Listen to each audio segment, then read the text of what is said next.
Une technique, c'est bon, merci Seigneur.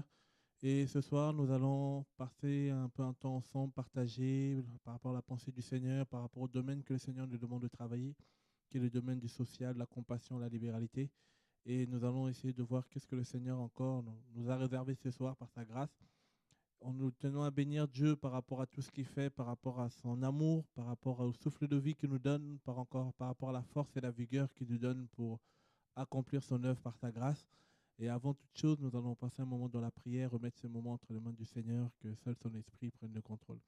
Père, merci pour ta grâce. Seigneur, merci pour ton esprit. Tu règnes à jamais, Seigneur. Nous te rendons gloire et honneur, Seigneur. Nous reconnaissons que sans toi, nous ne pouvons rien. Que ton règne vienne encore au milieu de nous, Seigneur. Nous remettons l'émission entre tes saintes mains. Père, prends le contrôle de toutes choses, Seigneur de gloire. Enseigne-nous encore ta parole, Seigneur, car ta parole seule est la vérité, Père. Nous voulons encore être conduits par toi, au nom puissant de Jésus-Christ. Que ton règne vienne encore au milieu de nous. Amen.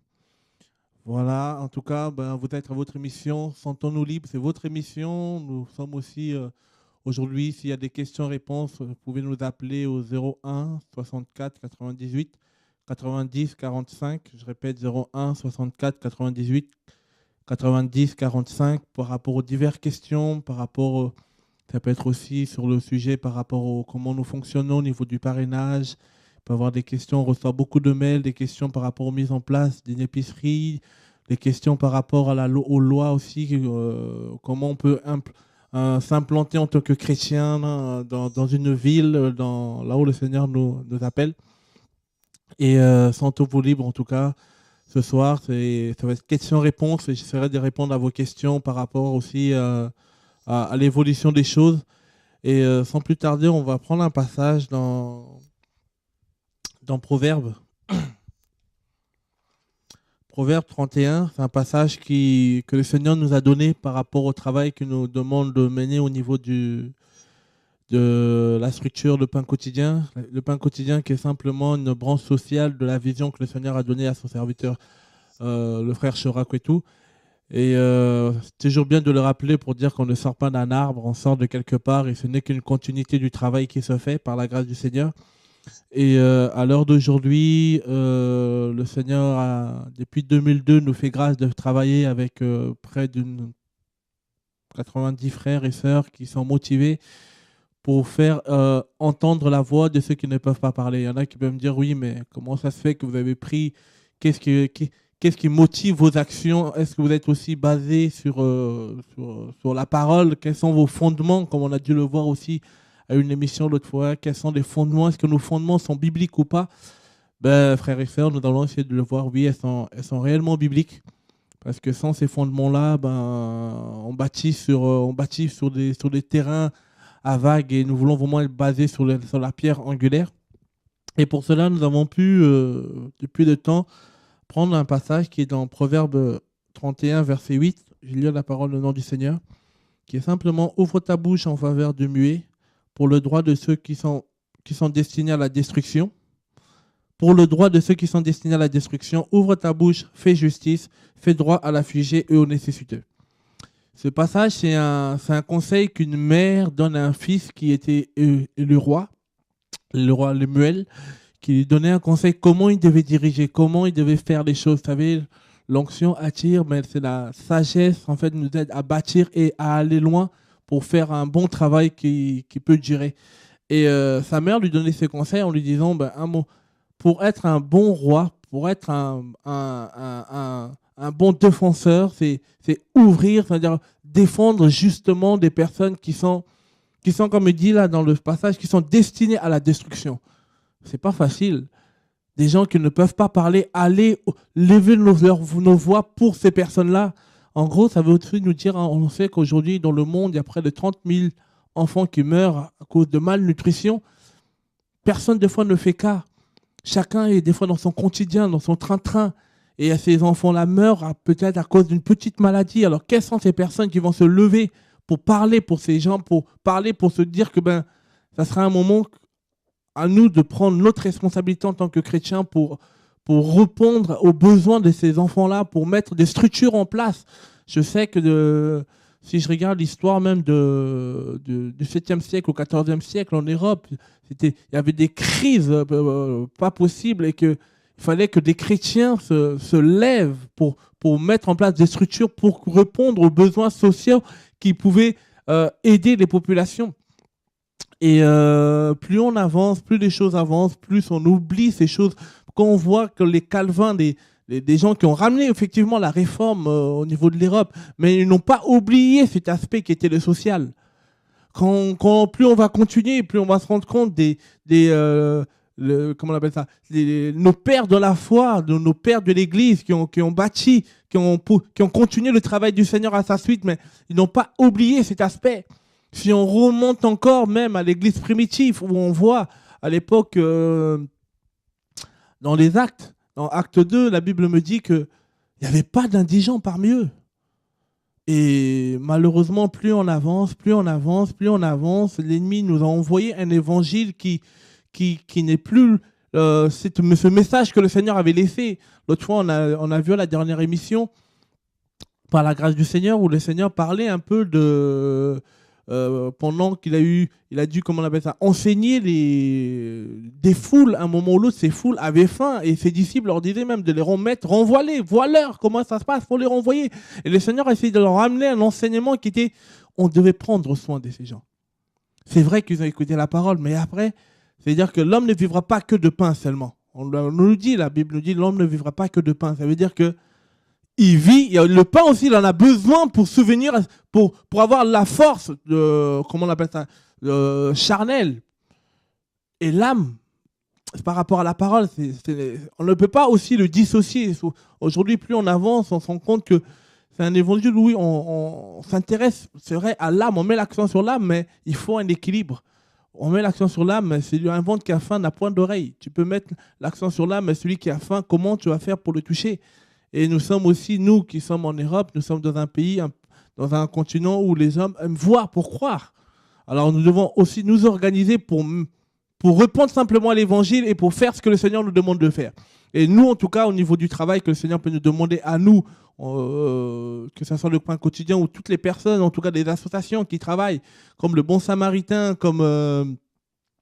comment on appelle ça, toutes les structures qui peuvent exister, qui travaillent dans le domaine du social, notre cause, c'est de défendre la cause, c'est de plaider pour l'autre. Parler pour l'autre, celui qui ne peut pas parler parce qu'il n'est pas peut-être en posture de parler. Et moi qui ai cette grâce de pouvoir véhiculer un message pour sa cause, non pas pour moi, mais pour sa cause, je dois le faire. Et c'est cette motivation-là qui, après, par la grâce du Seigneur, qui a commencé par l'orphelinat et par la suite, plus on avançait, plus on évoluait, plus en fait c'est devenu on a dû mener des actions, que ce soit par rapport aux maraudes, et plus on avançait, plus on se rendait compte, en fait, à l'époque c'était simplement comment on appelle ça, un besoin par rapport à l'aide alimentaire, mais plus on avançait, plus on s'est rendu compte en fait, que l'aide alimentaire c'était un arbre qui cachait une grande forêt derrière. Et on s'est rendu compte qu'il y avait beaucoup de besoins. Et plus on avance, plus on se rend compte, mais oui, c'est pas une seule association ou deux ou trois, non, c'est chacun de nous a reçu une grâce, chacun de nous, le Seigneur a appelé dans ce domaine, mais comment nous devons faire? Et en tout cas, nous qui travaillons dans ce domaine, c'est le domaine de la plaidoyer, parler pour l'autre. Et là, on a vu que la mère de l'émir va lui donner ses conseils. Juste, rappelez-vous même, dans l'histoire de la Bible, l'histoire de Salomon, qui a eu un moment de sa vie à trancher. Et devait trancher justement. Et plus on avance, plus nous devons être justes selon Dieu. Plus nous devons effectivement essayer de faire l'œuvre pour que ceux qui ne connaissent pas Dieu et que par des actions, l'amour en action, qu'ils puissent, par la grâce du Seigneur, revenir à Jésus. Et par la grâce de Dieu, les choses ont continué, les choses continuent. Et de là, après que ces actions prennent forme, le Seigneur nous a fait grâce de mettre en place après des pôles. Et plus ces pôles prennent forme, à l'heure d'aujourd'hui, par la grâce de Dieu, il y a la structure au niveau de... En fait, il y a diverses associations qui sont nées. Et ces associations-là, demain aussi, seront appelées, eux aussi à leur tour, à faire un travail. Parce que la moisson, elle est grande, mais il y a peu d'ouvriers. Et le Seigneur, dans ce temps que nous menons, est tellement pressé parce qu'il revient. Il cherche quels sont ces ouvriers qui vont travailler dans sa moisson. Alléluia. Et ces ouvriers-là doivent aussi être prêts, ces ouvriers-là doivent être formés, ces ouvriers-là doivent simplement se disposer pour le Seigneur. Parce que la moisson, elle est là. Comment on appelle ça? Le champ est prêt. On l'a vu la dernière fois sur un sujet qui touchait par exemple le social, où on se rend compte même, comment on appelle ça? Les gens qui n'ont pas Dieu, qui n'ont pas l'amour véritable, qui n'ont pas cet amour désintéressé, selon 1 Corinthiens 13, ben, à un moment ou l'autre aussi sont amenés à poser des réflexions pour améliorer la vie des gens. Église, quelle est notre responsabilité aujourd'hui? Cette responsabilité face à la pauvreté, qu'est-ce que nous pouvons mettre en place? Et je ne sais pas si l'équipe technique est prêt. On va essayer de voir une vidéo et puis on va essayer de développer un peu aujourd'hui notre plaidoyer. Comment nous devons parler? Qu'est-ce que nous devons faire? En tout cas, si tu sens cet appel, si tu sens que au fond de toi ça brûle, tu as toujours envie tu ne supportes pas l'injustice, tu ne supportes pas de voir des gens souffrir, tu ne supportes pas de voir des personnes qui sont dans le besoin mais qui n'arrivent pas à comment on appelle ça? Tu sens toujours envie, en fait, de frayer le chemin pour les autres. Et nous allons voir un reportage, par la grâce du Seigneur, du travail qui se fait au niveau de la prison à Makala, en RDC, où c'est vrai que nous avons commencé à mettre en place des assemblées. Et par la suite, à l'heure d'aujourd'hui, nous travaillons au niveau de l'alphabétisation. C'est-à-dire qu'on a des détenus, on a plusieurs classes. Et on essaie de remettre le remise à niveau parce que ces personnes qui sont arrêtées, des fois, ils rentrent prisonniers, ils rentrent parce qu'ils étaient voleurs, ils rentrent parce qu'ils étaient brigands, ils rentrent parce qu'ils ont essayé aussi de souvenir à leurs besoins en essayant comment on appelle ça, de s'en sortir, mais pas toujours dans des conditions favorables, pas toujours en étant hors la loi. En rentrant en prison, ils sont tels qu'ils sont. Mais est-ce que maintenant, nous, en tant que chrétiens, quelle est notre responsabilité? Et nous avons essayé avec les frères et sœurs au niveau du Congo de mettre en place une école. Et cette école, par la grâce de Dieu, continue, évolue. Et nous avons pu avoir des images, en tout cas, nous avons voulu vous le passer. Et nous allons continuer de voir est-ce que plaidoyer est biblique? Est-ce biblique de parler pour les autres? Est-ce biblique de dénoncer certaines choses dans le domaine que le Seigneur nous demande de travailler? Et nous allons essayer de voir ça après certaines images, le plaidoyer du chrétien. Est-ce que le chrétien doit fermer les yeux? Est-ce que le chrétien doit se taire par rapport à ce qui se passe? Est-ce que le chrétien doit dire ça concerne le monde, ça ne me concerne pas? Après les images, nous allons essayer de développer cela, le plaidoyer du chrétien. Notre responsabilité en tant que chrétien. Est-ce que nous devons fermer les yeux? Est-ce que nous devons rien dire face aux injustices qui se vivent dans le monde, face aux misères? On va essayer de voir après les images. Je ne sais pas si l'équipe technique est prête. Ok. Les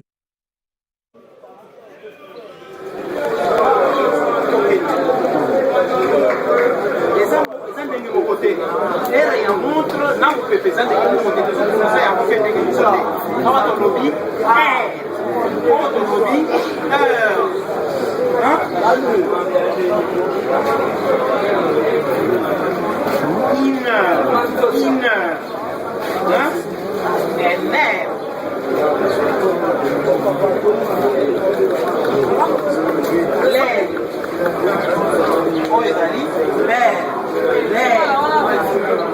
l'air de la pierre taillée, l'air de la pierre brûlée, l'air de l'écriture, l'air du christianisme.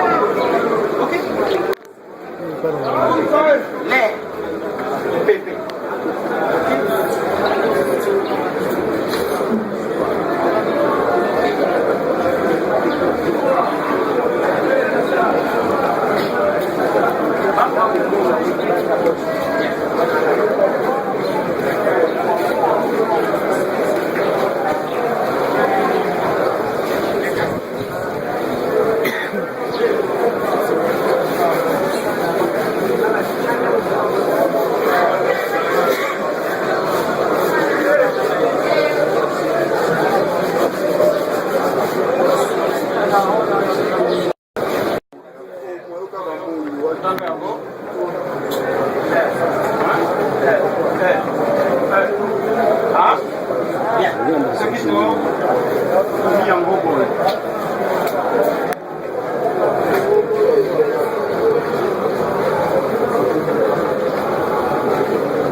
Ok,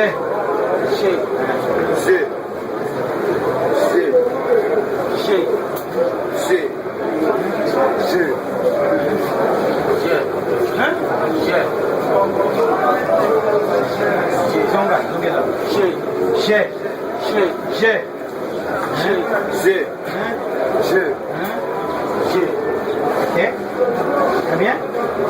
Volquez-en direct. Tu vas mourir. Hein? Ah, lettre I.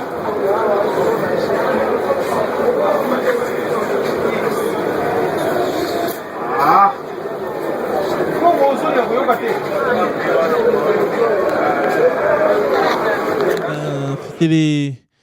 C'est le travail qui se fait au niveau du Congo, de la prison de Makala. Voilà, on ne pouvait pas rester insensible. C'est vrai que par la grâce du Seigneur, les assemblées sont implantées, près de 4-5 cellules, en tout cas au niveau de la prison de Makala, qui contient près de 6 000 détenus, je tiens à préciser, qui devaient que normalement, à la base, recevoir 3 000 détenus. Et nous nous sommes dit, par la grâce du Seigneur, l'œuvre au niveau spirituel se fait. C'est vrai, merci Seigneur, merci Jésus. Mais la Bible me dit dans Proverbe 1, 7 à 8 là-bas, la crainte de Dieu, c'est le commencement de l'intelligence. Ça veut dire quoi? Ça veut dire que si ces personnes craignent Dieu, si ces personnes, on leur apporte la crainte du Seigneur, si ces personnes, on leur apporte le message qui les libère, cette même Bible me dit que la crainte de Dieu, c'est le commencement de l'intelligence. Ça veut dire que, selon les scientifiques, sur 100% de l'intelligence de l'homme, il n'y a que 5% qui est activé. Et personnellement, j'en ai fait l'expérience. Dans ma vie, on est sorti de quelque part et on s'est rendu compte que craindre Dieu, ça donne l'intelligence. On s'est dit, ok, on ne veut pas simplement lire les choses pour lire, mais on veut, Seigneur, ta parole, elle est vivante, cette parole, cette Bible. Comme elle est vivante, on veut la vivre. On en a fait l'expérience de passer des bac -3, bac +3 par sa grâce. On s'est rendu compte, ça marche. Oui, effectivement, craindre Dieu, on ne craint pas pour Dieu pour craindre Dieu. On craint Dieu parce qu'on a envie d'être équipé et être équipé pour sa moisson. Alléluia. C'est-à-dire qu'à un moment ou l'autre, on s'est retrouvé à travailler dans le social, à travailler dans le pain quotidien, par exemple. On travaillait, on était autodidacte, c'était sur le champ. Mais à un moment ou l'autre, on avait besoin des outils pour bien mesurer le travail, pour aussi avoir un bon critère d'évaluation par rapport au travail qu'on peut faire. Et pour encore aller plus loin, avoir des outils, comment mesurer le travail et comment aussi pousser le travail plus loin. Parce qu'avec Dieu, c'est de gloire en gloire, de victoire en victoire. Alléluia. Avec Dieu, c'est pas simplement de tâtonner. Avec Dieu, on peut tâtonner, oui, c'est vrai. Mais on ne doit pas finir en tâtonnant. On doit finir en allant en loin avec Dieu. Dans le sens où, pour que le royaume avance, alléluia, pour que le travail avance, pour que son nom soit glorifié, pour que ceux qui ne le connaissent pas puissent le connaître, pour que les gens qui étaient comme Daniel, où le roi allait le voir pour demander des conseils. Frères et sœurs, c'est dans la Bible. Comme les gens comme Joseph, ou comment on appelle ça, Pharaon, quand il y avait une famine, il ne savait plus comment faire, mais il avait besoin d'un chrétien.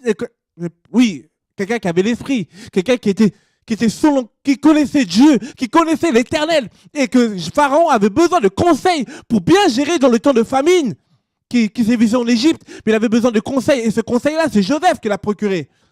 Frères et sœurs, à un moment ou l'autre, oui, nous allons être enlevés, je le crois, au nom de Jésus, nous travaillons pour, nous nous sanctifions pour, mais pour l'instant, nous sommes aussi sur la terre des hommes et nous devons poser des actes pour que le nom du Seigneur soit glorifié, alléluia. Et comment poser ces actes? Ce n'est pas en priant simplement, en étant assis. Oui, nous allons voir tout à l'heure que Gédéon était assis. Gédéon ne savait pas qui il était. Gédéon, Dieu va l'appeler vaillant héros. Lève-toi, mais Gédéon va dire, maintenant, Seigneur, mais tu t'es trompé. Comment ça se fait? Je n'ai encore rien fait, tu me dis vaillant héros. Frères et sœurs, Dieu ne te connaît pas quand tu as levé la main un jour pour accepter le Seigneur dans une assemblée. Dieu te connaissait avant la fondation du monde. Si tu as appelé de faire son œuvre, je le crois par sa grâce, il t'emmènera aussi à la perfection au nom de Jésus. Ça fait mal aujourd'hui aujourd'hui la chrétienté, on commence et on s'arrête en cours de route. Ça fait mal. Pourquoi ça fait mal? Parce que la moisson elle est là, mais il y a peu d'ouvriers. Frères et sœurs, j'étais choqué. Là, aujourd'hui, je travaille je fais un travail en tant que formateur des animateurs et des directeurs dans une fonction, dans un organisme qui est soi-disant chrétien, qui était créé en 1944 par un pasteur. C'est une structure CPCV. Aujourd'hui, on dit tout autre ce qui se passe tout bas. Pourquoi? Parce qu'on a envie d'aller de l'avant. On se rend compte que Seigneur, c'est qui fait mal parce que dans nos assemblées, il y en a qui ont des compétences pour reprendre ces structures. C'est une structure du social, c'est une structure qui travaille sur la réinsertion, c'est une structure qui travaille dans le domaine de la formation des animateurs. Mais aujourd'hui, elle a commencé par un pasteur, comme je l'ai dit, en 1905. C'était Centre protestant, Comité protestant de centre de vacances.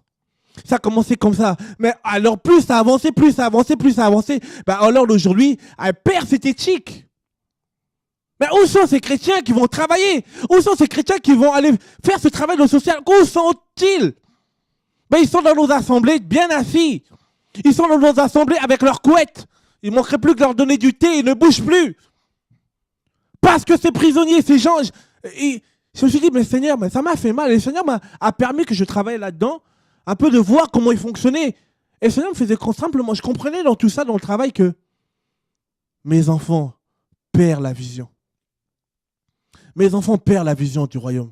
La vision du royaume, c'est quoi? C'est d'être un témoignage de Christ. La vision du royaume, c'est quoi? C'est on n'apporte pas un évangile, on n'est pas des convertisseurs, loin de là, mais apporter la lumière de Christ. Mais à l'heure d'aujourd'hui, cette structure-là s'appelle simplement, au lieu d'être comité protestant des centres de vacances, qu'il a été en 1944 mis en place par un pasteur missionnaire qui s'est rendu compte qu'il y avait besoin, par rapport à un mouvement d'éducation populaire, à mettre en place des structures, mais plus on avance, plus elle a perdu cette éthique. Aujourd'hui, c'est devenu un comité de promouvoir.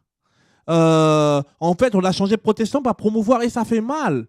Pourquoi ça fait mal? Je me suis dit, Seigneur, combien des enfants dans des assemblées qui peuvent reprendre ce travail? Mais beaucoup sont focalisés à être là, attendre d'apprendre la chair et dire oui, je suis quelqu'un, mes camarades. La moisson, elle est grande, camarades. Il y en a qui ne pourront jamais venir dans nos assemblées et qui ont besoin d'entendre l'évangile, qui ont besoin d'entendre ce message, qui ont besoin aussi, à l'époque, c'était mis, leur centre de formation, c'était dans les églises. Bon, aujourd'hui, bref.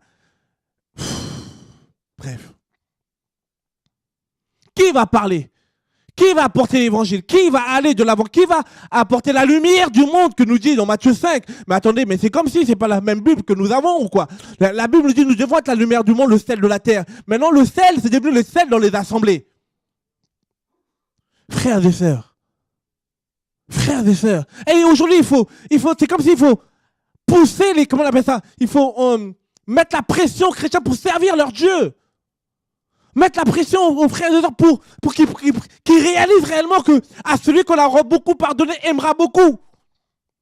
Qui se lèvera pour le Seigneur? Telle est ma question. C'est pour cela que nous devons parler. Parler parce que si on ne parle pas, il y en a qui vont rester sur leur laurier. Il faut parler pour être comme les Mardoché. Mardoché, à un moment, Esther, elle a oublié d'où elle venait.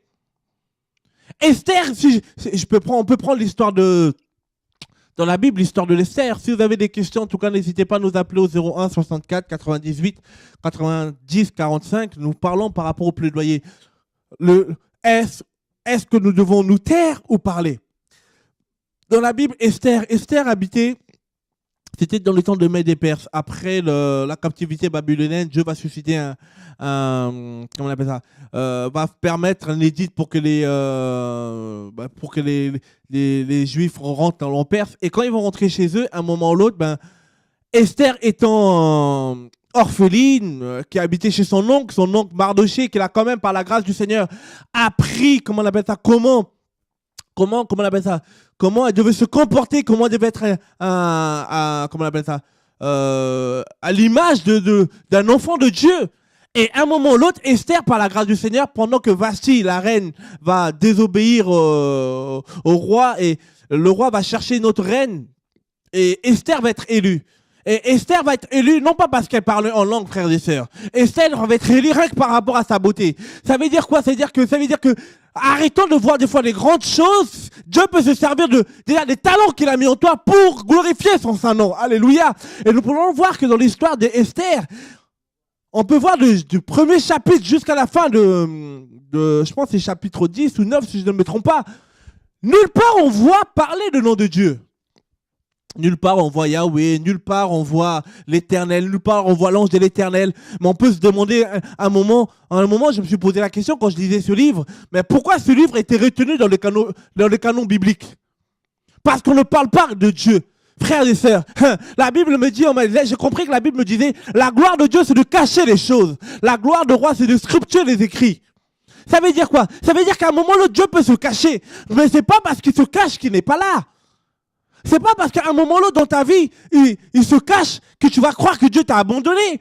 Et te voilà te baisser les bras dans ton engagement. Alléluia, j'entends plus, je ne sais plus si le micro il marche toujours. Ça veut dire que plaidoyer, c'est parler de la part du Seigneur. C'est-à-dire qu'à un moment ou l'autre, Esther, elle a oublié d'où elle venait. Esther, elle était restée sur ses oreillers. Esther, elle était démotivée. Esther, elle a dit, moi je suis sauvée, c'est bon. Mais Esther, elle avait oublié qu'elle avait une mission. Alléluia. Comme beaucoup de gens aujourd'hui, ils sont convertis, ils prient Dieu, mais ils ont oublié qu'ils ont une mission. Quelle est ta mission, frères et sœurs? Esther, elle était reine. Et pendant ce temps-là, sévissaient des lois que Naaman avait mis en place.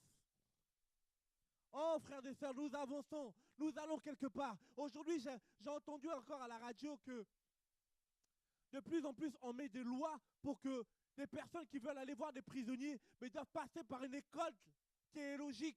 Des personnes qui voudront aller dans les hôpitaux, ils doivent aller passer par une école théologique. Des personnes qui voudront aller voir comment on appelle ça, les sans-abri, il faudrait qu'ils soient reconnus par soi-disant, comment on appelle ça,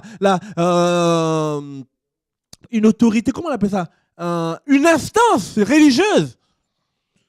Bon, je vais dire par rapport, soi-disant, à nous qui sommes, entre guillemets, protestants évangéliques, ben, avant d'aller maintenant parler aux prisonniers, aux malades, aux sans-abri, il faut que je sois passé par l'école de Dorjan. Mes camarades, Jésus, j'ai jamais vu Pierre où il est passé dans une école théologique pour parler de Dieu.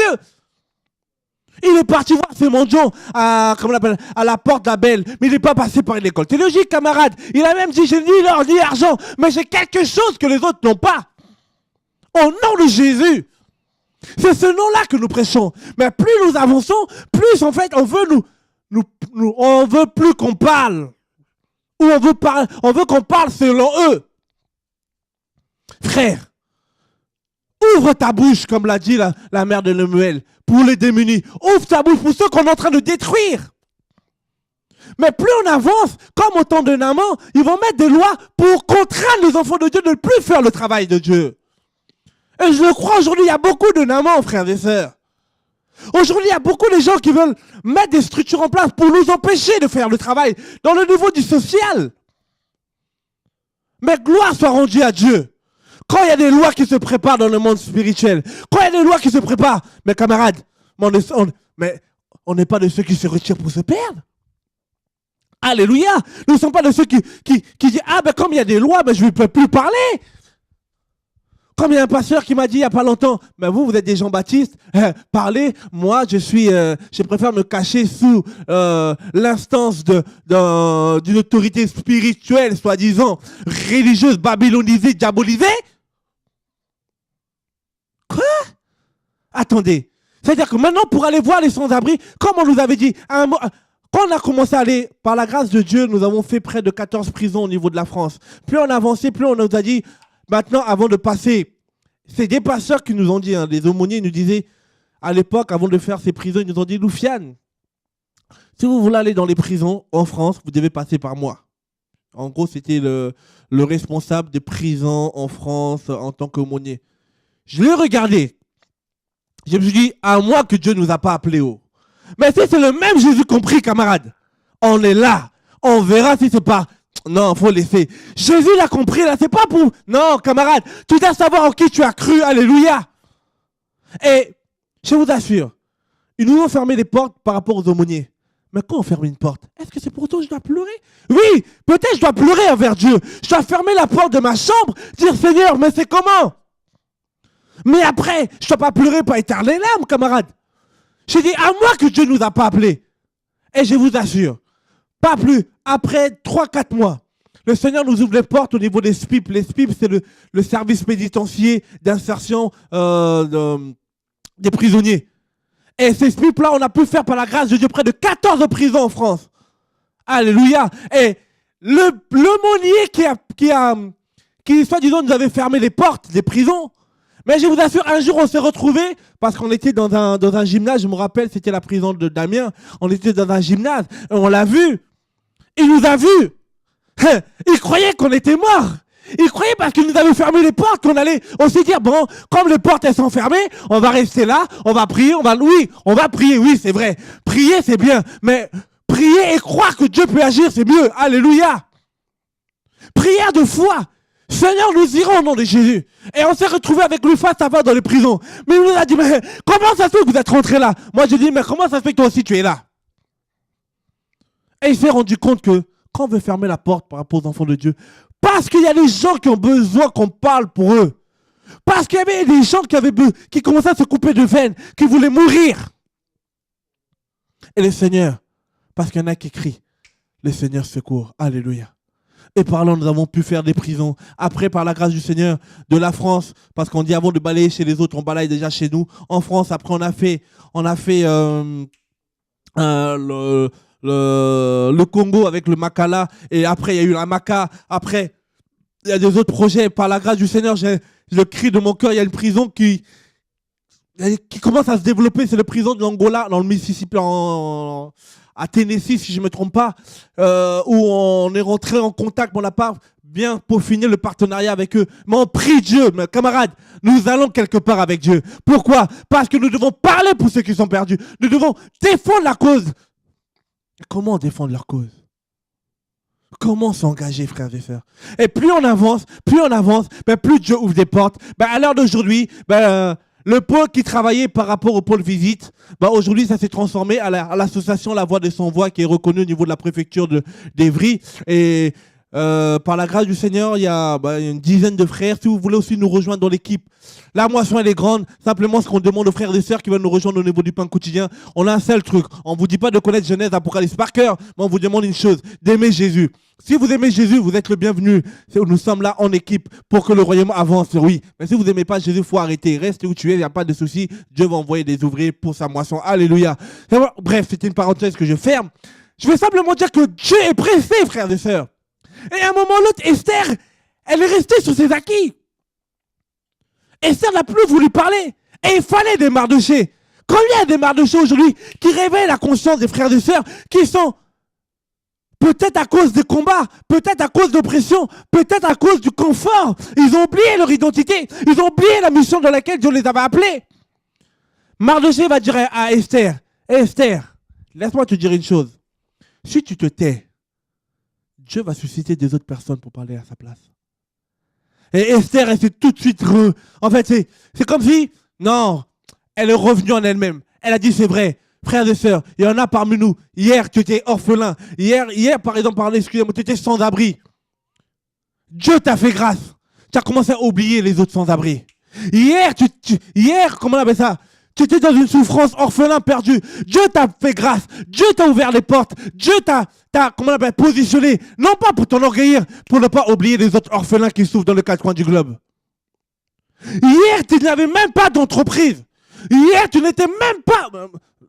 On ne sait même pas si tu existais même. Dieu t'a fait grâce. Mais te voilà aujourd'hui, au lieu de parler pour les autres. C'est-à-dire que quand on dit plaider pour les autres, c'est parler pour les autres, c'est pas simplement de parler, mais poser des actes, parce que tu peux le faire pour celui qui est dans le besoin. Alléluia. Le Seigneur nous dit dans Hébreux 13, là-bas, souvenez-vous de prisonniers comme si vous étiez prisonniers. Et il ne dit pas d'aller en prison, il ne dit pas de rester prisonnier, non, mais souvenez-vous, c'est-à-dire, qu'est-ce que je peux mettre en place pour celui qui n'est pas visité en prison. Et en tant que citoyen français, en France, même si tu n'es pas aumônier, tu peux aller demander au directeur de la prison pour aller visiter les prisonniers. Frères et sœurs, tu connais Genèse, Apocalypse par cœur. Te voilà rentrer dans l'hébreu, te voilà rentrer dans le grec. Bientôt, tu vas rentrer dans le latin, on ne sait pas pourquoi. Mais camarade, tu peux servir Dieu. Avec Jean 3,16 seulement. Le monde attend avec un ardent désir la révélation des fils. Beaucoup de structures, comme je disais tout à l'heure, sociales qui étaient mises en place. Parce qu'il n'y a plus personne qui parle. Parce qu'il n'y a plus personne qui veut s'engager. Les voilà maintenant entre les mains des païens. Les voilà maintenant entre les mains de ceux qui ne connaissent pas Dieu. Les voilà maintenant entre les mains de ceux qui n'ont rien à faire de Dieu. On n'a pas dit qu'on va convertir le monde. Mais on a toujours apporté le témoignage de Christ. C'est ça que l'apôtre Paul pouvait dire aux Galates, vous qui avez bien commencé, qui vous a arrêté, frère?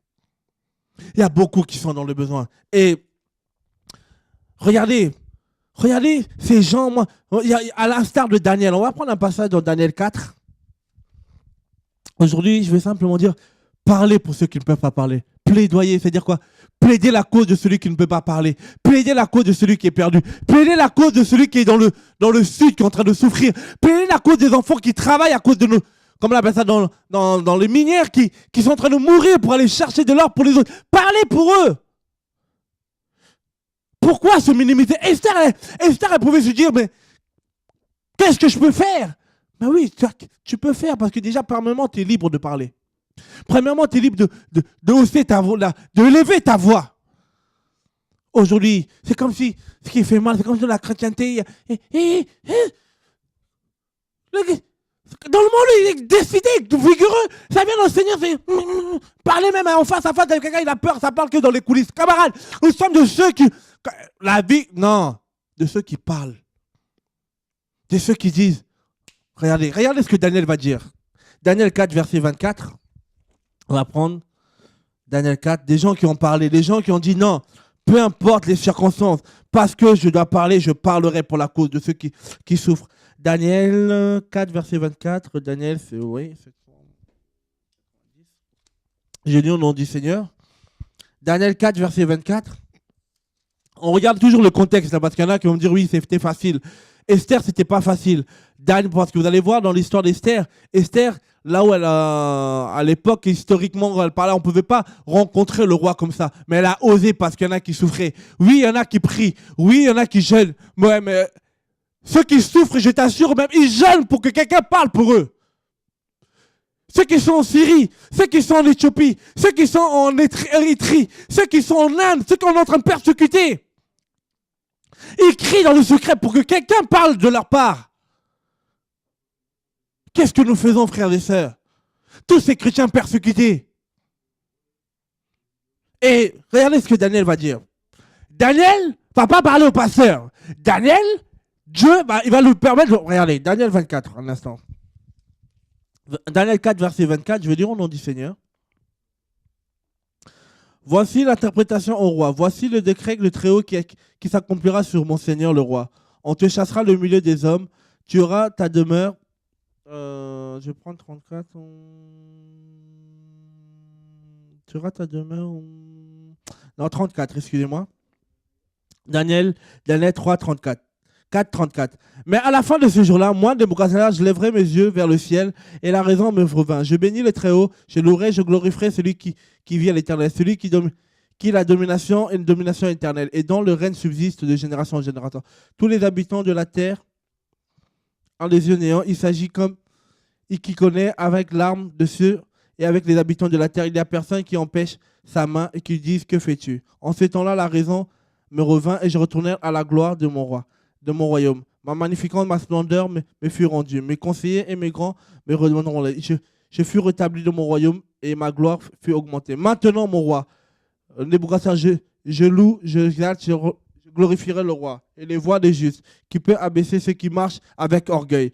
Regardez, Daniel va se permettre de redresser Nebuchadnezzar qui était roi.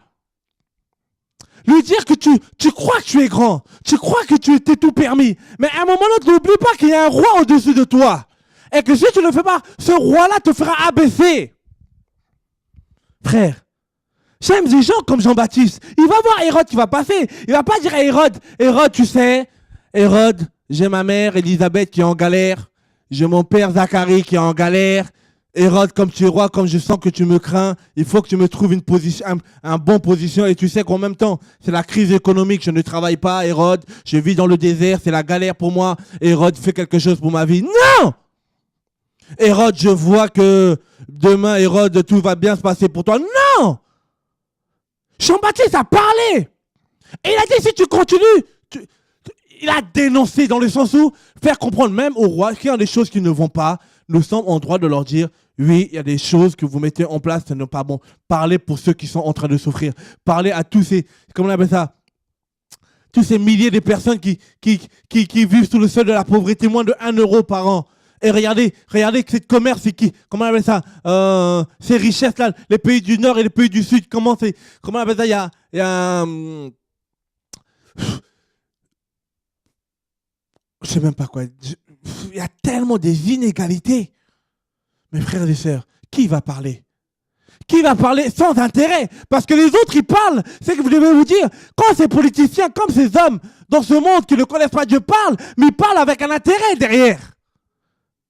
Mais un enfant de Dieu qui parle, c'est selon 1 Corinthiens 13, un amour désintéressé. Un amour qui n'a pas d'intérêt derrière. Simplement parce que veut voir, comme le Seigneur le dit, le faire aimer mon prochain comme moi-même. Il fait les choses désintéressées. Et il le fait avec amour, avec zèle. Il n'attend pas des acclamations derrière. Il n'attend pas aussi que nous disent merci derrière. Frère, on travaille dans ce domaine. Mais je peux vous dire, de nombreuses fois, on a entendu les merci camarades. Mais à un moment, on soutenait les gens. On me rappelle, dans notre parcours, on devait soutenir. Mais Dieu va permettre... pour le pas qu'on en sortait. Mais en fait, te faire comprendre que tu n'amasses pas pour avoir des acclamations des hommes.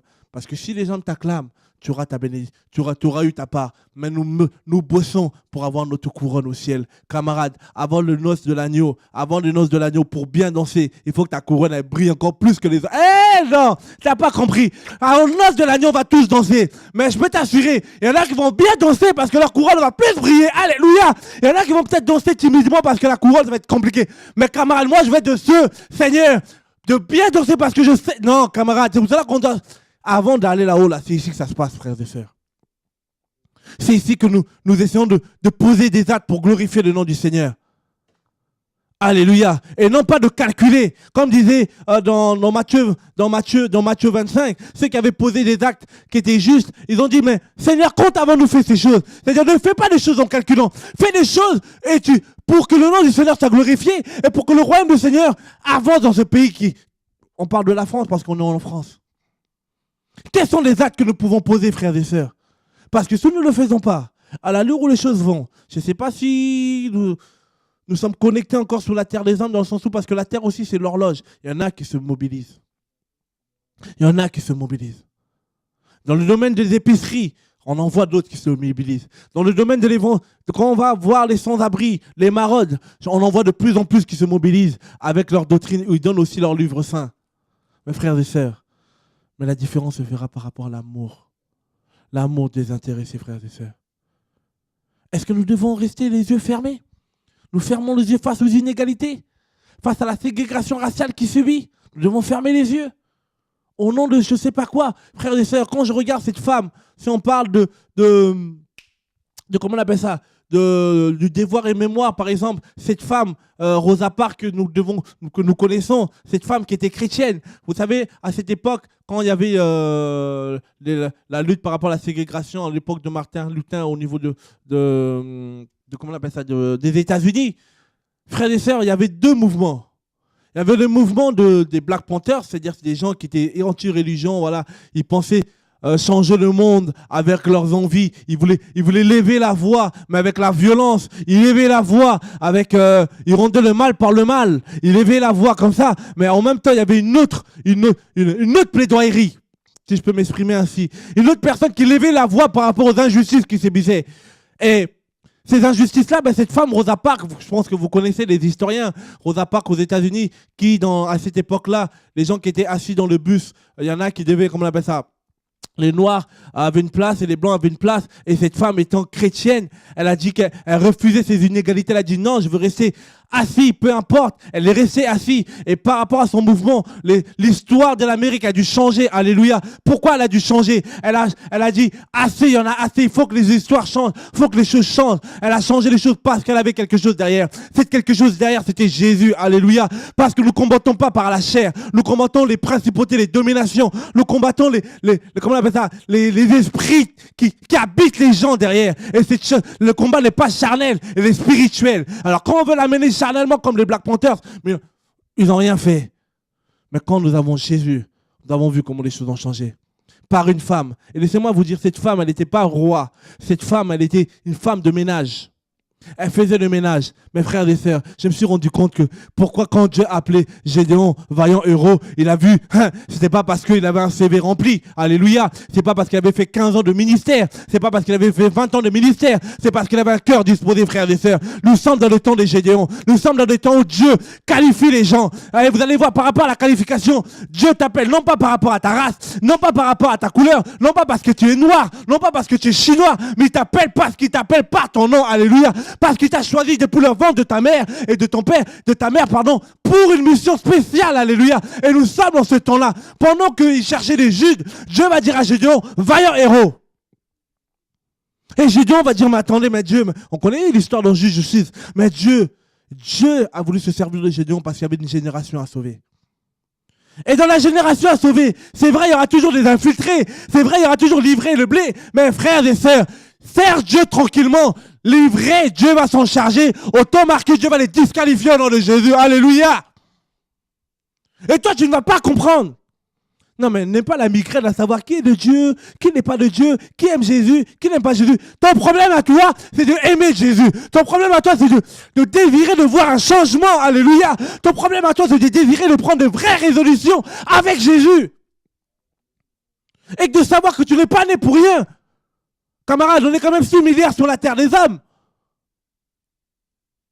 Oui, et tu n'es pas né pour rien. Et que je sais, comme c'est Dieu qui envoie l'équipe, et Dieu va t'entourer aussi des gens qui ont la même vision que toi, qui ont la même vigueur que toi. Et quand il y aura des infiltrés, quand il y aura des Tobijah et des Sambala qui vont vouloir se déguiser en ange, Dieu, parce que tu es fidèle, parce que tu es sincère, parce que tu viens toujours au pied du maître, entendre les directives qui viennent de lui, Dieu va disqualifier ceux qui ne sont pas de lui.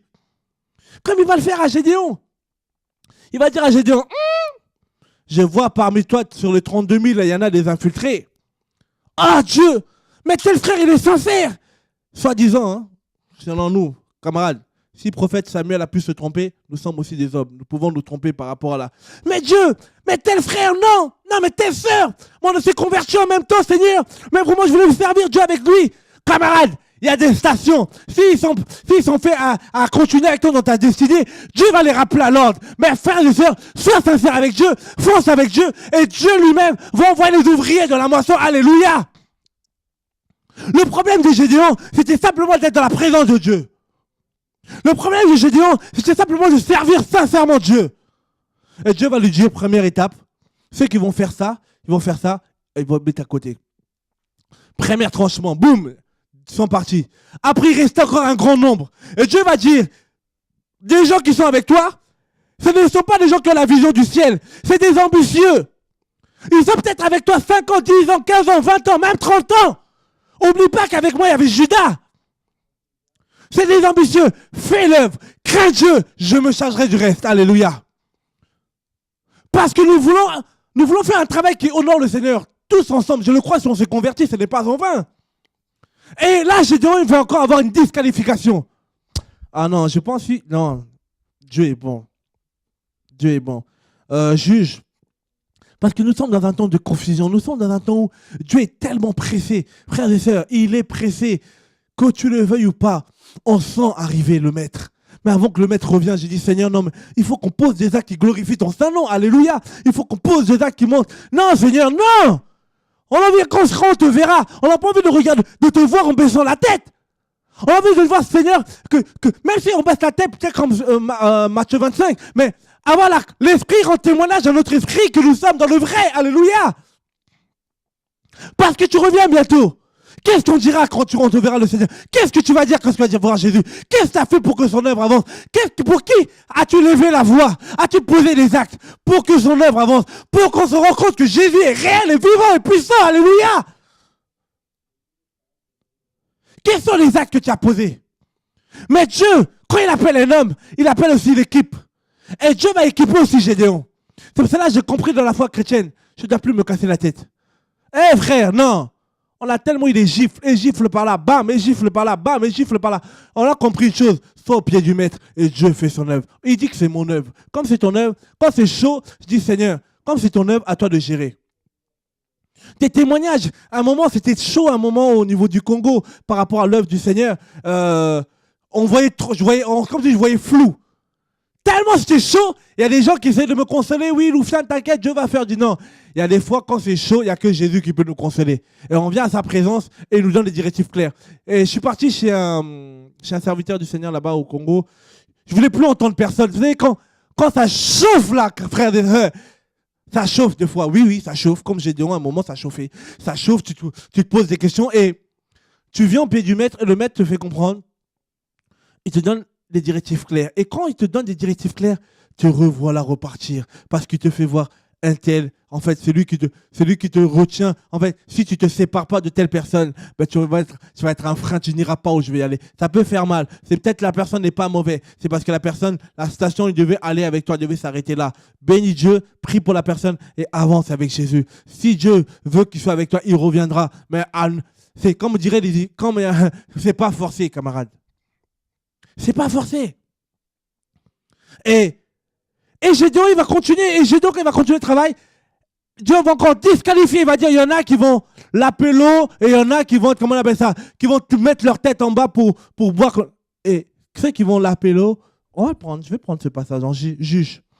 On va essayer de comprendre. Juge 6, si je ne me trompe pas. Parce que nous sommes dans un temps où nous voulons faire un travail qui honore le Seigneur. Ce n'est pas facile. C'est pas de l'orgueil. C'est simplement avoir l'assurance envers Dieu et dire, Seigneur, on ne s'est pas converti pour rien. Sinon, il fallait rester dans le monde, camarade. Et je le dis haut et fort. Haut et fort. Si on s'est converti, c'est pour un but. D'abord, pour adorer Dieu. Et de Dieu, c'est quoi l'adoration? De la porter comme l'a fait Gédéon. Quand Dieu l'a parlé, il a dit, Dieu, attends d'abord que je t'apporte une offrande. Non, Dieu aime avant que celui qui veut le servir, qui soit d'abord un adorateur pour lui. Alléluia. Qui se déverse son cœur pour lui.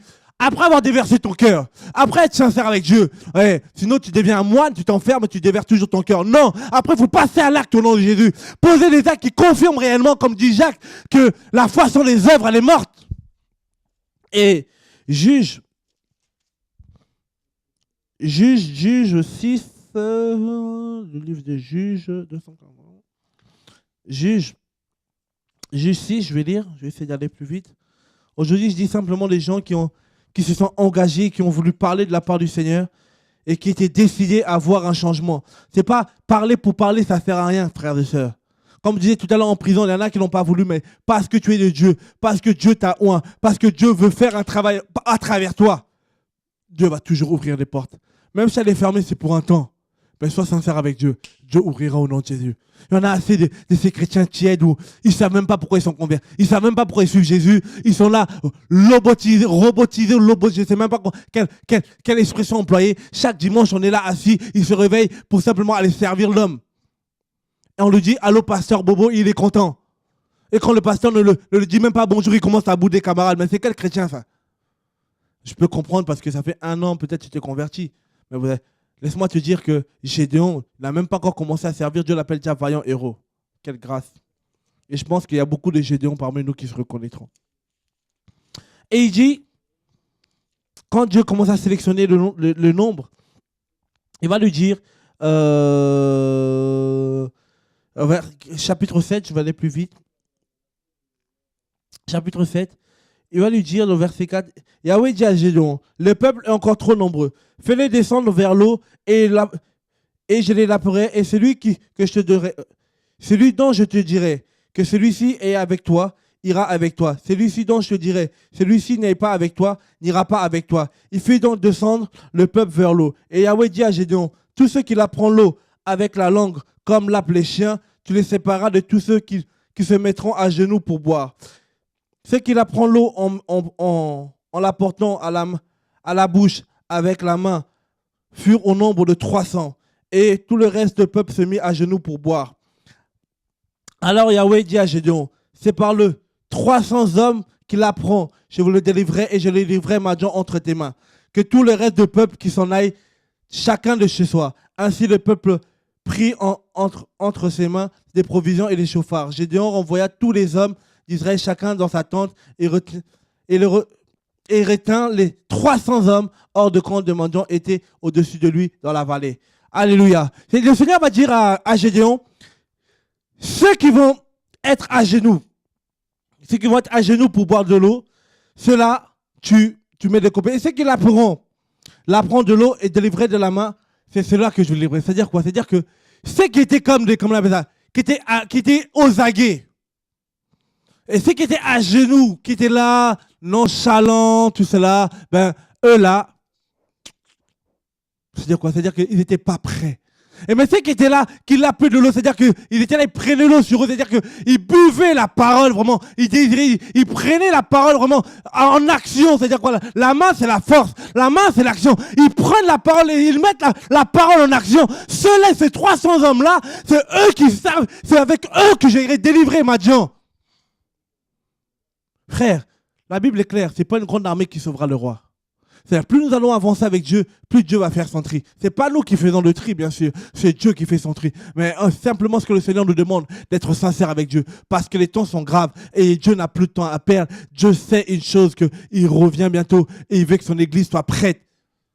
Et le travail que nous pouvons faire dans le niveau du social, de plaidoyer, de parler, ben de là, vous allez voir qu'il y a eu, après l'histoire quand je parlais peut-être de l'Angleterre, des États-Unis avec la ségrégation raciale, ben on a vu quand même, il y a eu un grand épopée. Il y a eu en fait, le message était passé parce que celui qui était vecteur du travail que Rosa Parks avait fait, ben il portait un message d'amour, il portait un message de l'évangile. Où sont ces personnes comme Esther? Où sont ces personnes comme les Rosa Parks? Où sont ces personnes comme Daniel qui vont parler? Où sont ces personnes comme Jérémie dans Jérémie 22 qui vont parler au roi, qui vont dire au roi, prends soin de la veuve et de l'orphelin, prends soin de l'opprimé, prends soin de l'étranger qui se trouve chez toi? Où sont ces personnes? Où sont ces personnes qui vont comprendre dans quel temps nous sommes? Où sont ces personnes, ces rois, frères et sœurs, que nous voulons ou pas, qu'ils ont la connaissance qu'ils veulent, mais une chose est sûre, ils savent qu'ils mourront. Et ils savent que la deuxième mort va les attraper, la seconde mort, la mort des impies. Ils savent qu'ils le veulent ou pas. C'est pour cela qu'il y en a qui ne dorment pas la nuit. Ils ne dorment pas la nuit malgré leur richesse. Ils savent une chose, que bientôt viendra la fin. Ils savent une chose, que la nouvelle Jérusalem vient. Et ils savent une chose, que bientôt les chrétiens partiront. Mais qu'est-ce qu'ils font ces chrétiens? Est-ce qu'ils sonnent le chauffard? Il y en a qui sonnent le chauffard par rapport à l'église, par rapport à l'église. Il y en a qui peuvent sonner le chauffard par rapport dans le domaine du social. Il y en a qui peuvent sonner le chauffard dans le domaine des entrepreneurs. Peu importe ton travail, mais fais le bien. Fais le bien et que le nom du Seigneur soit glorifié. Et nous sommes dans ce temps-là. C'est ce que le Seigneur nous demande de faire.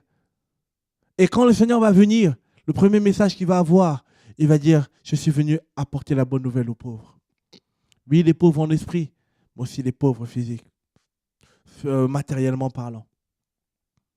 Où sont ces personnes qui vont s'investir? Où sont ces personnes qui vont être dans la constance? Alléluia! Dans la constance. Jérémie, il a parlé pour la cause des délaissés. Jusqu'à la fin, on l'a même mis dans le trou, dans les citernes, mais il a parlé. Rappelez-vous, tellement... Il était droit, comment on appelle ça? Il va tellement faire l'œuvre du Seigneur, défendre la cause des délaissés. Dieu va permettre qu'un immigré, un étranger, Ben Melech, on a déjà vu cela, Ben Melech, un Éthiopien, si je ne me trompe pas, est venu le secourir. Frère, nous devons parler. Autant marquer de Dieu, Dieu se souviendra des actes que nous voulons poser.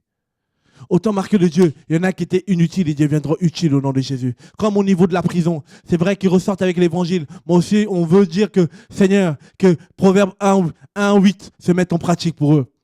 C'est pour cela que nous prions vraiment par la grâce du Seigneur que le travail qui a commencé au niveau de l'association La Voix des Sans-Voix puisse encore aller loin au nom de Jésus. Ce n'est pas un homme qui gère, c'est Jésus-Christ qui est le Maître suprême.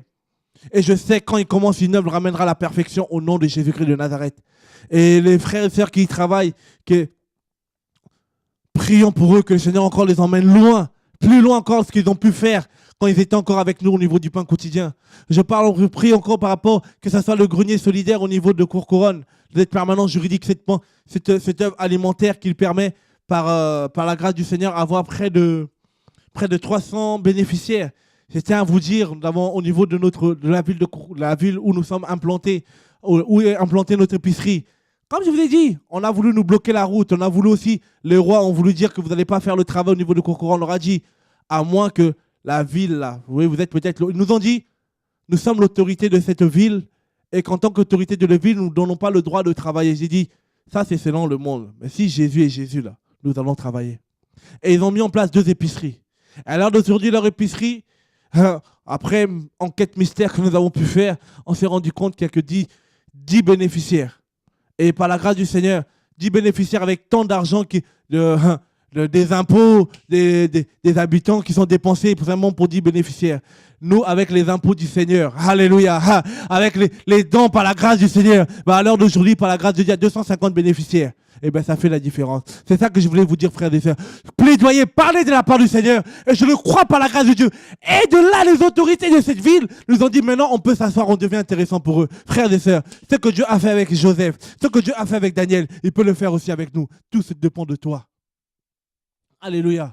Tout dépend de toi. Tout dépend comment tu conçois Dieu. Tout dépend comment tu es engagé avec Dieu. Tout dépend comment tu es sérieux avec Dieu. Pas sérieux avec des hommes. Pas sérieux pour qu'on te voie. Sérieux dans ton intimité avec Dieu. Parce que tu crois que le Seigneur t'a appelé, ce n'est pas en vain. Sinon, tu serais déjà parti dans la terre des hommes, frères et sœurs. Et aujourd'hui, on devient intéressant dans le sens où Dieu nous rend intéressants par rapport à ses autorités. Et ils ont voulu soi-disant nous faire trembler, mais on leur a dit, camarades, aujourd'hui, on est armés. Dans le sens où, bibliquement, on est là. Tu veux aussi nous ramener dans la loi, on connaît, parce que nul ne doit ignorer la loi. Nul n'est censé ignorer la loi. C'est-à-dire, maintenant, on peut s'asseoir et parler. C'est-à-dire, on est concret. Parce que quand tu parles avec ces personnes, avec les rois, je ne pense pas que Pharaon a commencé à dire « Mes pères, Jacob, et mon grand-père Jacob, comment on appelle ça mon père Jacob, mon grand-père, tout ça, mon arrière Abraham avait dit non. Là, il faut du concret, camarades. Et pour du concret, si nous voulons travailler dans ce domaine, mais j'encouragerais les frères et sœurs de se former aussi au nom de Jésus.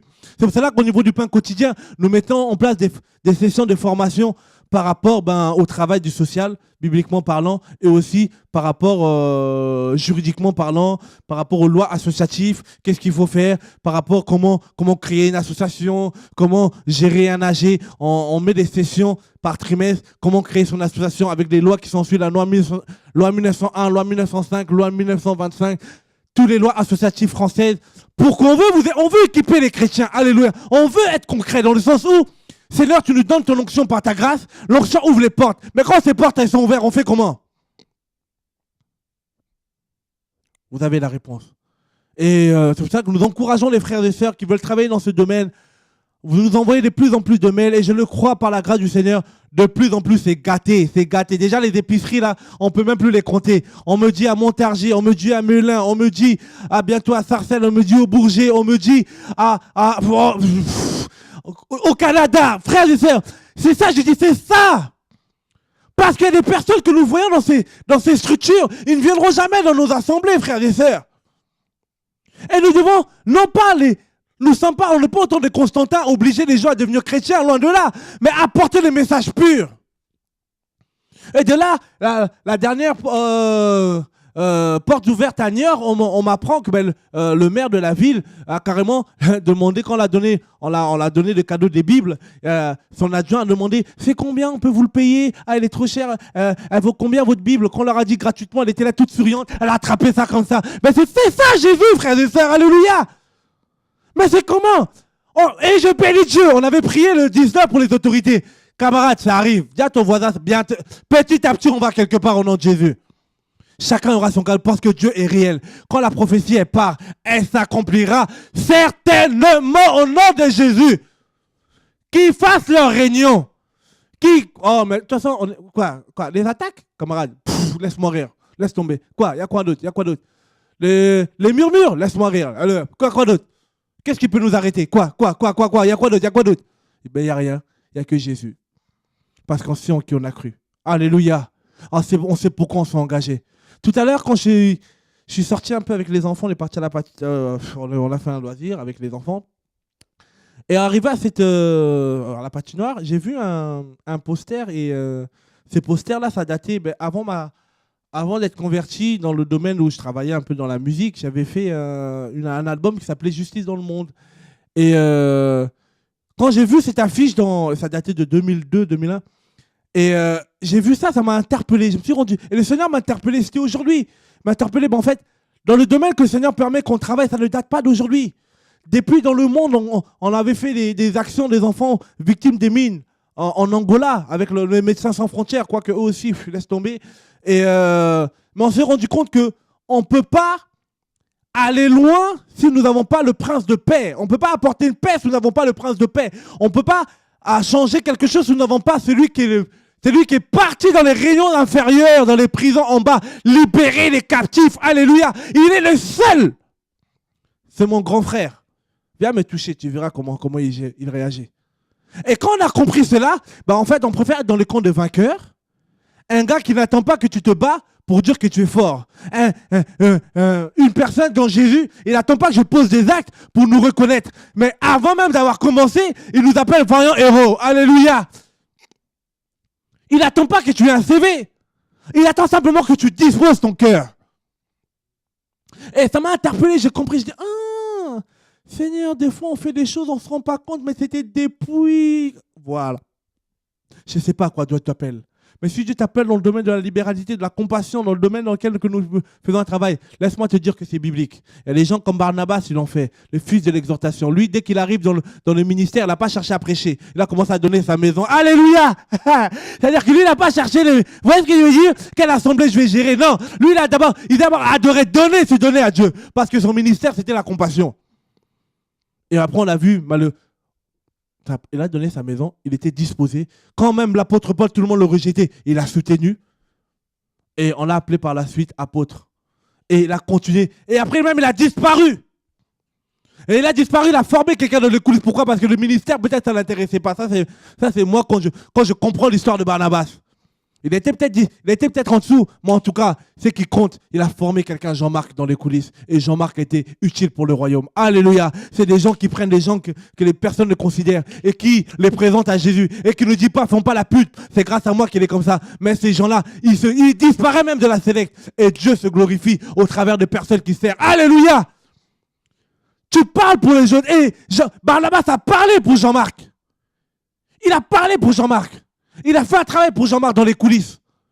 Et après, l'apôtre Paul, qu'il avait peut-être rejeté, il s'est rendu compte que Jean-Marc, il était utile pour le royaume. Parce que Jean-Marc, en même temps aussi que l'apôtre Paul l'avait rejeté, il n'est pas parti dans les coulisses casser l'apôtre Paul. On a vu nulle part où Jean-Marc a dit « l'apôtre Paul, c'est un sorcier ». C'est une petite parenthèse que je ferme. Parce qu'aujourd'hui, quand il y a des divergences, on cherche des raccourcis. Non, Barnabas et Jean-Marc, malgré qu'il y ait des divergences avec l'apôtre Paul, ils ont fait leur chemin.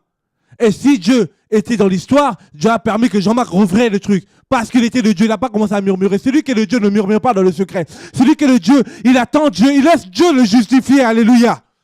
Il fait l'œuvre du Seigneur. Mais ce qui est sûr, Dieu se souvenu de Jean-Marc. Où sont ces personnes qui vont parler par rapport à ceux qui sont perdus? Où sont ces personnes? Frères et sœurs, je crois qu'il est le temps que nous ouvrons nos bouches pour le délaisser. Peu importe dans quelle activité que tu travailles, ça peut être dans les prisons, ça peut être pour les malades, ça peut être pour les sans-abri, ça peut être pour les veuves, ça peut être pour les handicapés, ça peut être pour les prostituées. Il y a tellement de choses à faire pour le royaume, frères et sœurs. Mais encore faut-il qu'on saisisse la vision de Dieu. C'est ce que nous voulons en tout cas partager avec vous, en tout cas ce soir, de vous dire oui, c'est biblique de parler, parole délaissée. Oui, c'est biblique de déhausser la voix, parce que Esther l'a fait. Pendant qu'on voulait exterminer tous les Juifs, pendant que les lois, Naaman mettait des lois en place, Naaman est tombé dans son propre trou. Frères et sœurs, il y a beaucoup de lois qui se mettent en place pour nous faire taire en tant que chrétiens. Mais combien aussi se taisent? Combien se taisent? Combien ne rentrent pas dans un domaine spirituel d'avoir des vraies prières? Seigneur, donne-moi un mariage. Mes camarades, même les païens se marient. Tu n'es pas fatigué de prier pour ça? Seigneur, donne-moi un enfant. Camarade, si tu ne te donnes pas des enfants physiques, bah, tu as des enfants spirituels. Seigneur, vous voyez ce que je veux dire? C'est-à-dire que Dieu sait, il fait toutes choses bonnes en son temps. Mais ces questions, nous devons simplement nous disposer. Parce qu'il n'y a pas de temps à perdre, frères et sœurs. Tout est mis en place. Tout est mis en place. Bientôt, on va partir. Mais que présenterons-nous au Seigneur? Pour qui as-tu défendu la cause? Parce que Dieu nous a sauvés pour aller sauver les autres. On ne parle pas dans le nombre, on n'est pas dans les quantités, loin de là, frères et sœurs. Dieu, effectivement, c'est de gloire en gloire parce que numériquement, on doit aussi voir les fruits, mais même pour une personne. Car Dieu a tant aimé le monde qu'il a donné son Fils unique, afin que quiconque, même pour une personne, Jésus serait parti mourir à la croix pour eux. C'est pour cela que nous ne devons pas fermer nos bouches, frères et sœurs. Par rapport aux injustices qui se vivent dans les quatre coins du globe. Je ne sais pas dans le pays où tu es, quelle est l'injustice qui se vit? Est-ce que c'est le racisme? Est-ce que c'est comment on appelle ça? Comment on appelle ça? Toutes les injustices qui peuvent subir. Ferme-tu ta bouche face à cela? Et tu peur qu'on te traite de rebelle? Et tu peurs qu'on te colle des noms. Mais si Dieu te le dit de le dire, fais comme Jérémie. Même quand tu n'as pas envie de parler, ça doit sortir. C'est lui qui est de Dieu. Même quand il a envie de retenir, ça sortira. Et je prie Dieu que tous ceux que Dieu a appelés au nom de Jésus-Christ de Nazareth, qui se réveillent, que tous ceux que Dieu a appelés dans ce travail de dénoncer, que Dieu a appelé dans ce travail de plaidoyer la cause de délaissés, la cause des veuves, la cause de ceux qui sont en train d'être détruits, qui se lèvent au nom de Jésus. Père, je prie encore que les épiceries se mettent en place. C'est simplement une plateforme, c'est simplement comment on appelle ça, un outil que le Seigneur se sert pour que l'évangile soit annoncé. Ceux qui travaillent dans les prisons, c'est-à-dire que le fassent encore au nom de Jésus, avec foi. Ceux qui travaillent avec les sans-abri, que ne le font pas pour montrer qu'ils travaillent avec les sans-abri, mais que leur cœur brûle pour voir ceux qui sont rejetés, qui deviennent utiles au nom de Jésus, qui deviennent utiles comme Philémon, comme Onésime, qui deviennent utiles au nom de Jésus. Seigneur, vois tes enfants qui vont dans les prisons, que tu les équipes au nom de Jésus, que tous ceux qui travaillent dans ce domaine, Père de gloire, que Seigneur de gloire, que nous ne s'arrêtons pas en cours de route, Seigneur, que nous avons bien commencé, que nous finissons avec toi, Père de gloire. Et je le crois que c'est possible au nom de Jésus. C'est possible, frères et sœurs. Si le chemin est long, continuons. S'il est court, Jésus revient, au moment qu'il nous trouve là où il nous a laissés, ou là où il voulait nous voir être. Au nom puissant de Jésus-Christ de Nazareth. Voilà ce que j'avais vraiment à cœur de partager avec vous aujourd'hui. C'est que ne cessons pas de lever la voix, ne cessons pas de parler pour ces gens, ne cessons pas de... Même si tu n'es pas vu, camarade, l'heure n'est pas à être vue. L'heure n'est pas à être plébiscité. L'heure est à poser des actes pour que le nom du Seigneur soit glorifié. L'heure est à être sensible à l'écoute. Qu'est-ce que Dieu attend de toi, frères et sœurs? Je n'ai pas dit que tout le monde qui me regarde, non, peut-être que ce n'est pas ton domaine, mais je le crois même pour ton voix. Peut-être que ce n'est pas un grand domaine, mais je sais une chose. Le Seigneur nous donne un commandement, aimer son prochain comme nous-mêmes, après avoir aimé le Seigneur. Chacun y aura des niveaux, mais commence à poser la petite pierre. Et je le crois, par la grâce du Seigneur, nous irons de l'avant au nom puissant de Jésus-Christ. Parlons pour ceux qui ne peuvent pas parler. Il y a beaucoup, quand je vois des enfants qui dorment dans les rues, dans la favela, quand je vois, à l'heure d'aujourd'hui, à chaque fois que je sors, même de chez moi, je vois toujours des gens qui sont en train de fouiller des poubelles. Mais combien il y a de gaspillage en France? On vous a dit la dernière fois, mettez en place des épiceries, non pas pour s'enrichir, je le redis, mais pour que même déjà dans nos assemblées chrétiennes, je ne conçois pas, toi qui vas dans une assemblée chrétienne, tu ne vois même pas cet amour du Seigneur manifesté, camarade. Il faut se poser des questions, il faut les fruits du Seigneur. Si peut-être tes responsables ne le font pas, mais toi fais-le si tu as à cœur. Va leur en parler. S'ils ne veulent pas, Dieu peut te donner des locaux, viens nous voir, on t'aidera si tu ressens ça à cœur. Envoie-nous un mail, on mettra en place des sessions de formation pour tout donner au nom de Jésus. Parce que comme disait l'apôtre Paul à Timothée, trouve les gens sensibles et sincères, communique-le la pensée pour qu'eux aussi l'enseignent aux autres. Des gens qui vont pas, on ne donne pas les choses saintes aux chiens, c'est-à-dire des gens qui saisissent la pensée de Dieu. Et c'est le Père qui envoie des ouvriers dans sa moisson. S'il y a des gens qui commencent à te quitter, toi qui sers Dieu dans ce domaine, tu vois qu'il y a des gens qui étaient là motivés au début. Bon, aujourd'hui, ils commencent à être motivés. C'est le langage de Dieu. Toi, sers Dieu, crains Dieu. C'est Dieu qui envoie des ouvriers dans sa moisson. Alléluia. Et Dieu est fidèle. Parce que tu le crains, parce que tu veux faire ta part. Et je sais qu'il ne manquera pas de soutenir son œuvre, parce que c'est sa vision. En tout cas, que Dieu vous bénisse. On donnera rendez-vous à notre prochaine émission. Je ne sais pas s'il y a des questions. 01 64 98 90 45, si le téléphone marche bien. En tout cas, par rapport au témoignage, on tient à bénir Dieu par rapport à l'épicerie, comme je disais tantôt. On a pu, par la grâce du Seigneur, enfin avoir encore notre camionnette frigorifique par la grâce de Dieu. Il y a les frères qui est parti le chercher à Rennes, qui vient aujourd'hui. Bon, on bénit Dieu. C'était pas facile. On en avait un qui nous avait lâché par vos dons, par votre soutien. Nous avons pu nous procurer un deuxième camionnette frigorifique qui arrive là sous peu. Et par rapport, en tout cas, vous savez, chaque jour, chaque vendredi, samedi et dimanche, que ça soit que ce soit à Auchan, Petit Pas, au niveau de la France ou à Carrefour, au niveau d'Île-de-France, ou à Carrefour, un Carrefour à Saint-Jean, voilà, là où on est, on nous donne des denrées alimentaires à une valeur de 2000 €. Et ça, c'est chaque vendredi. La camionnette qu'on avait, qui nous restait, elle était devenue trop petite. Et par rapport à la chaîne de froid, c'était plus pratique de le garder. Et par la grâce du Seigneur, par vos dons, nous avons pu nous procurer un deuxième c'était à 3002, ils nous ont baissé à 2007 par la grâce du Seigneur, nous avons pu nous le procurer. Merci Seigneur en tout cas, et merci aussi par votre soutien. Ça nous encourage encore de continuer le travail. Et là, il y a une autre épicerie différentes épiceries qui viennent de naître. À l'heure d'aujourd'hui, on en est presque à une quinzaine, au moins d'un an, et je le crois encore, ça va continuer en nombre croissant au nom de Jésus. On voit les fruits, on voit des témoignages, des frères et sœurs même de Bordeaux qui veulent encore commencer des épiceries. Et ces épiceries-là, il y a le besoin alimentaire, il y a aussi le besoin spirituel derrière qui se fait. Et comme je disais à mes frères et sœurs, prions le piège, comme je disais tout à l'heure, si nous ne parlons pas du Seigneur, si nous ne soutenons pas ces gens avec les bases bibliques, on risque de perdre et puis de faire entrer l'humanisme à l'intérieur. C'est pour cela que nous devons, nous, dans les coulisses, être des hommes et des femmes de prière, et que quand ces gens-là viennent, même pour qu'ils puissent ressentir l'amour véritable du Seigneur, et je sais que Dieu sera glorifié. Et par rapport au pôle visite, au pôle visite qui n'existe plus maintenant, qui est l'association La Voix des Sans Voix, le travail continue. Maintenant, ils font des travaux trimestriels. On bénit Dieu, on a eu au niveau vers avril-mai, si Dieu permet, on va commencer les hôpitaux au niveau du grand centre hospitalier, au niveau de la d'Evry-Corbeil. Le Seigneur ouvre des portes et on bénit, on rend gloire à son nom. Si tu sens que tu as une dent de guérison, si tu sens que tu as à cœur les hôpitaux, n'hésite pas à nous écrire un mail. Et surtout, si tu aimes Jésus, je le répète et je le répéterai encore, si tu n'aimes pas Jésus, ne cherche pas à écrire de mail.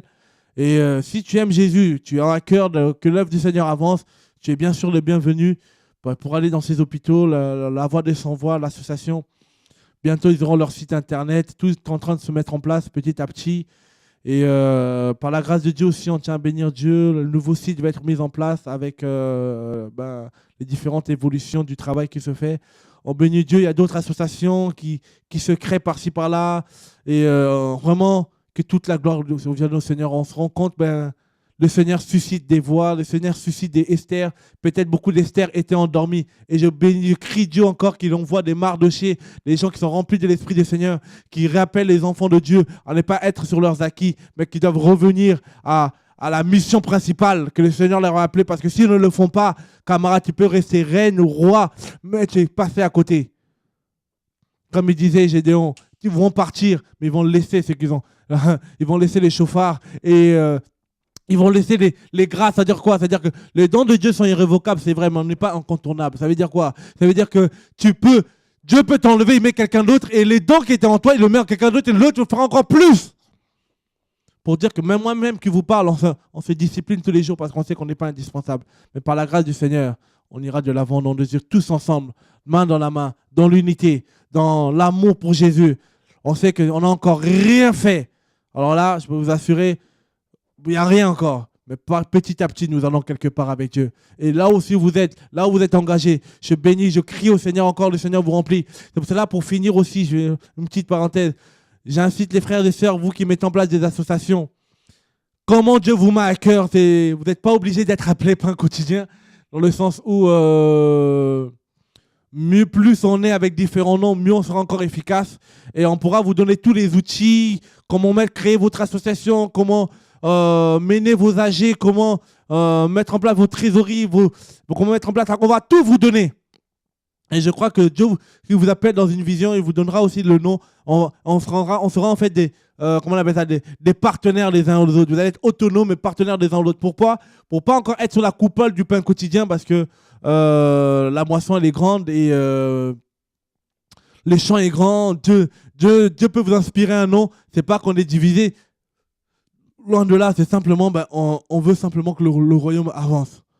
Et c'est pour cela que j'encourage des frères et des sœurs, vous êtes encore plus en plus nombreux à mettre en place des structures, plus en plus nombreux à soutenir, plus en plus nombreux à vous lever. Levons-nous encore, crions Dieu, main dans la main, comme une vraie équipe, allant de l'avant. Et soyons la voix pour ceux qui ne peuvent pas parler, soutenons ceux qui sont... C'est tous ces enfants qui sont condamnés, tous ces enfants qui dorment dans les marchés, tous ces enfants qui sont obligés de se prostituer en Philippines, tous ces enfants qui leurs parents l'ont tué parce qu'ils étaient chrétiens, tous ces enfants dans, comment on appelle ça, comme on dit dans le monde, peut-être ont vécu certaines réalités. Mais je crois, Seigneur, qu'ils ont un témoignage pour Dieu. Et Dieu se servira d'eux pour la gloire de son Saint-Nom. Bon courage. À notre prochaine émission, Être une voix pour les sans-voix. On devait faire un jour aujourd'hui par rapport au parrainage. On a reproché ça dans 2 semaines. On parlera du parrainage, projet parrainage enfant, des différentes structures que nous avons, que ce soit au Bénin, que ce soit au Mali, en Côte d'Ivoire qui a commencé, au Gabon, Mexique qui va bientôt commencer. Les choses se mettent vraiment en place. On prie Dieu. Et voilà, on fera un compte rendu. Et si Dieu permet, il y aura aussi les gens de la comptabilité et de la trésorerie pour faire aussi un bilan financier. Nous sommes quand même en mars. Et nous devons vous rendre des comptes sur la gestion de l'argent de l'année 2014, comment nous avons eu des entrées et comment aussi c'est sorti par rapport aux différents pôles jusqu'à aujourd'hui. En tout cas, merci de votre confiance, merci de votre soutien et surtout merci pour vos prières. Nous sommes des serviteurs inutiles qui essayent simplement de glorifier le nom du Seigneur. Et par la grâce de Dieu, nous irons de l'avant. Advienne que pourra. Que Dieu encore nous garde au nom puissant de Jésus-Christ. À bientôt.